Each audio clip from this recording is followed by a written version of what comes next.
Des dizaines de mètres d'échelle qui valent tous les discours sur le réchauffement climatique. Pour atteindre la mer de glace, les alpinistes doivent descendre de plus en plus bas, avec des températures moyennes qui ont grimpé de 1,5 à 2 degrés selon les saisons.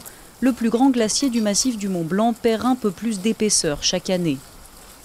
Depuis le début des années 80, on a un retrait extrêmement marqué, donc une diminution de masse qui est très très forte de la mer de glace, comme les autres glaciers dans les Alpes.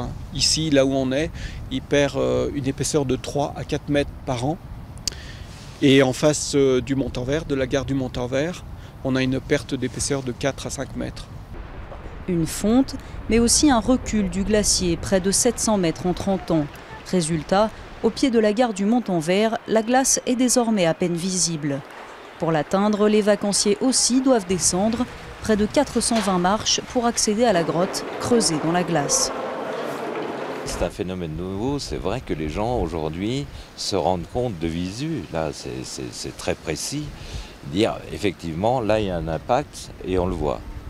Et aujourd'hui c'est vraiment une marque et les gens viennent là pour voir justement les effets du réchauffement.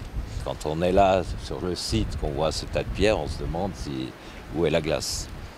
Un tourisme climatique porteur, mais pour les exploitants du site, la fonte menace. Ils cherchent déjà des solutions pour continuer à assurer l'accès aux 450 000 visiteurs annuels. Ce qu'on constate, c'est que les gens, une fois qu'ils se sont instruits sur la climatologie ou les glaciers, ils veulent ensuite toucher cette glace. On réfléchit à faire un téléporté qui permette d'aller un peu plus haut et cette fois-ci d'avoir un accès direct à la mer de glace. Mais, et ça c'est très important, il faut impérativement que la solution qu'on apporte soit réversible. Réversible au cas où le glacier recommencerait à progresser. Un scénario peu probable selon les glaciologues.